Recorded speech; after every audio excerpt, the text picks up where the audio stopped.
Six Flags parks have a lot of value for families. You can get a season pass for any of their parks for under $100 in some cases. However, is this the right way to go moving forward for the future of Six Flags parks? I'm going to get into that, as well as talk about some of the things that I think Six Flags needs to focus on for the future and for these parks to be successful. A key item being the theming. What's going on, everyone? My name is Rich. This is Theme Park Motivation, and I'm going to talk about some of the different attractions that Six Flags has to offer, some of the attractions that they got rid of, and how this plays a key role moving forward. I think that Six Flags has a real great opportunity here to really go after the theming aspect of the amusement park industry. Could we see Six Flags Great Adventure be one of those parks where they really implement great theming? Now, obviously, Universal has some of the best theming in the world.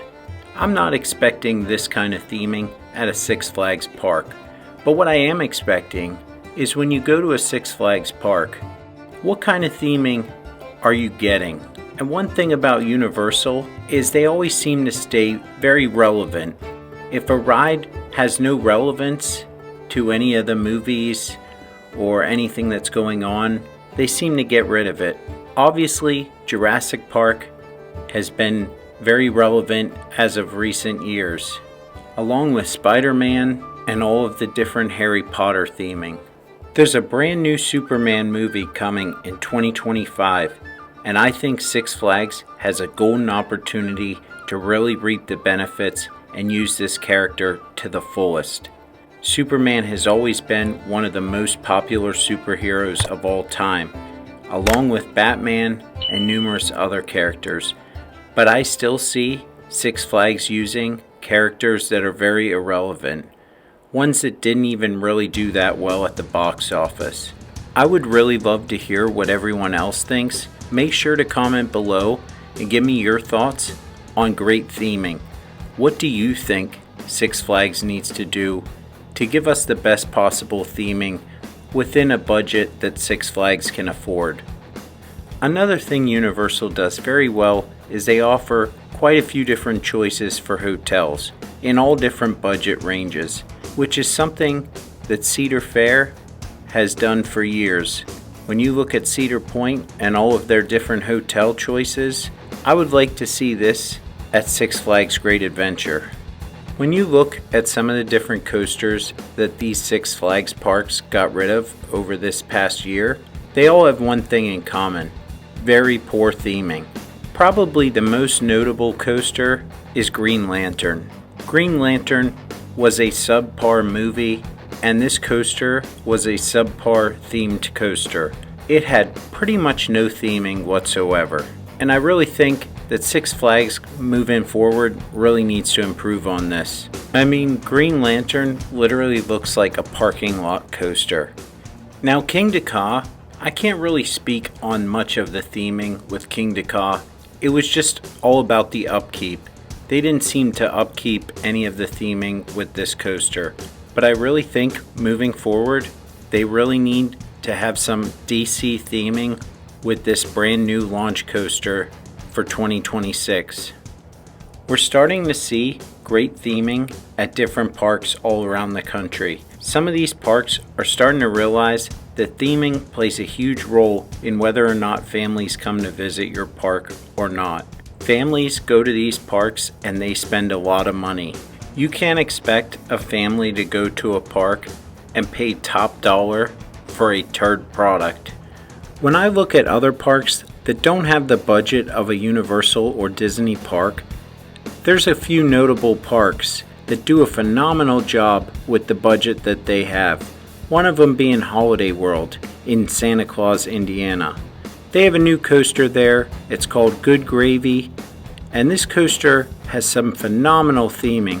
As you're walking through the queue line, it was every bit as good as anything Disney had to offer as far as a queue line goes. And all Holiday World did was they took a mediocre coaster of a Vekoma Family Boomerang, which I'm sure didn't cost the park a whole lot of money to build, but the theming that went into it was probably just as much as the roller coaster. And that's what I would like to see Six Flags start doing. Start investing in the theming around that coaster. Moving forward, I could really see them start using Vekoma a lot more. And with this Superman movie coming out, you have Crypto, which is Superman's dog. And I would love to see them implement this character in some of the different children's areas of different parks from all over the country. I could really see them having some kind of family launch coaster showcasing this character, Crypto. One thing about the movies that we know, when they start adding characters into different movies, it seems like there's always some kind of spin-off and they'll have this character later on in a separate movie.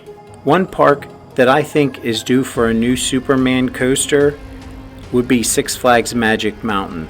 Escape from Krypton was a great coaster when it first came out, but it was only built to beat a record. Since then, this coaster has had numerous problems and it's hardly ever open, so I could see this coaster coming down sometime soon. This is where I would really love to see them utilize the Superman movie. It would be great for marketing, and they could definitely use a nice Intamin launch coaster, much like Maverick at Cedar Point or Velocicoaster at Universal's Islands of Adventure. Six Flags Magic Mountain is their bread and butter. This is the park they really need to invest in, along with Six Flags Great Adventure. One of the big issues with Six Flags and the former Cedar Fair parks is the total irrelevant characters to today's kids. The kids today do not care about the different Peanuts characters, Snoopy, Charlie Brown, and the same could be said about the Looney Tunes characters.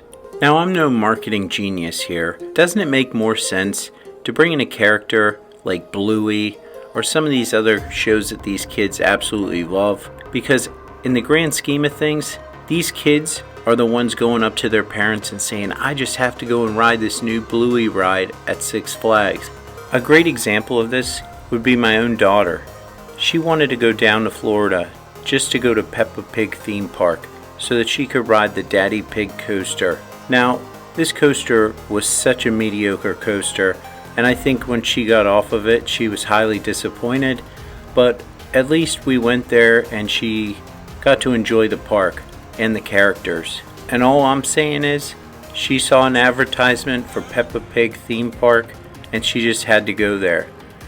All I'm saying is I would like to see Six Flags and the former Cedar Fair start investing in the youth, because these kids make a huge difference on attendance. The more people that come and visit these parks, the more great rides we'll see in the future. Thanks so much for watching, everyone. Hope everyone has a great day.